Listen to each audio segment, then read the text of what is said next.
Yan mga kauto, may wheel alignment tayo sa Isuzu Travis. Ayan, ipinasok na sa alignment natin.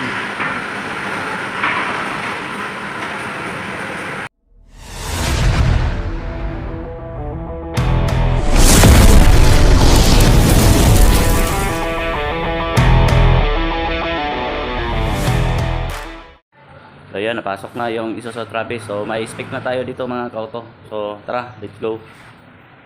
So ayan, hanapin natin yung spec niya mga kauto. Punta tayo sa international. Tapos okay. Tapos user. Tapos okay.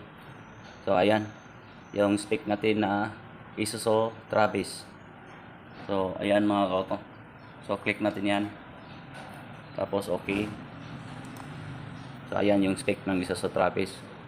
So tara, umpisa na natin.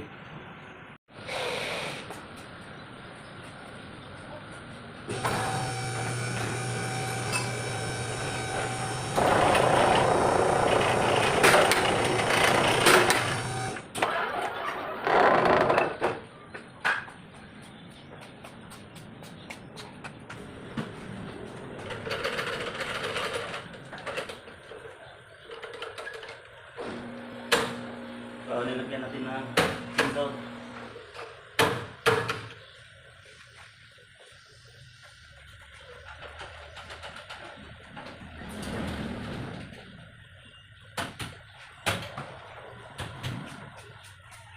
So, sa kabila naman tayo.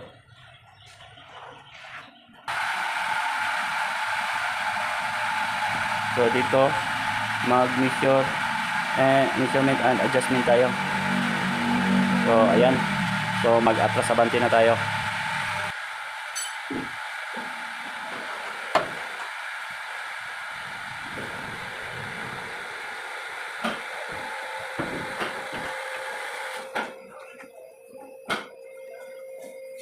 So, balik na naman tayo sa computer.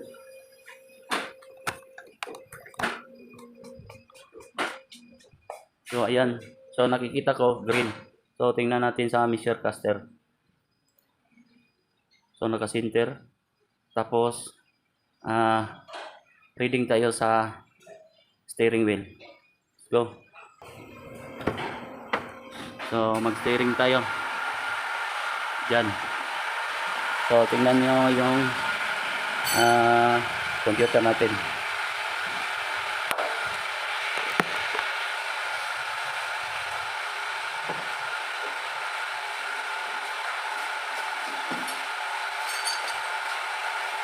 So, dito guys, ilalak natin yung brake at saka yung steering niya mga kauto. So, ilak natin.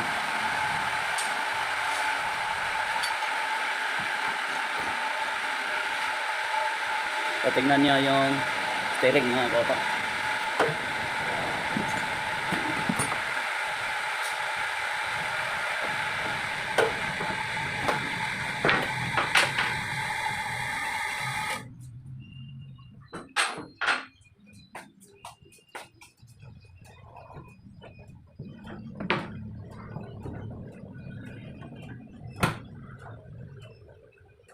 So,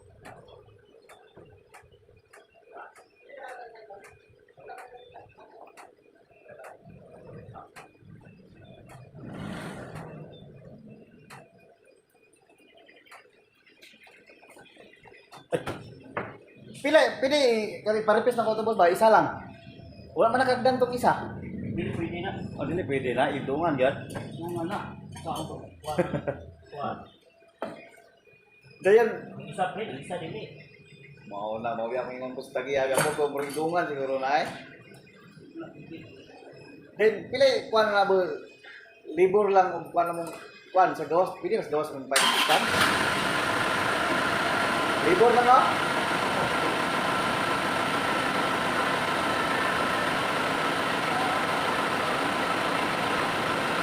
Para gusto pinalibor ka. Matagal ako.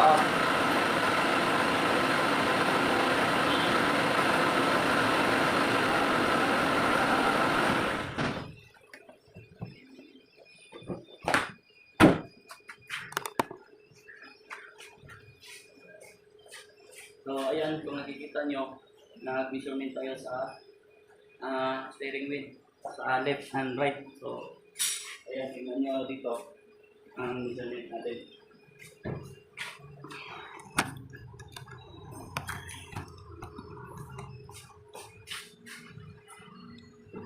Yan, ready tayo. So, ayan, naka-green lahat. So, good ito. Pero tingnan muna natin.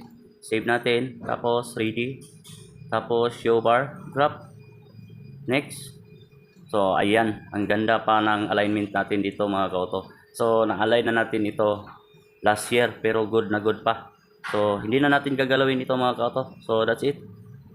Thank you and God bless.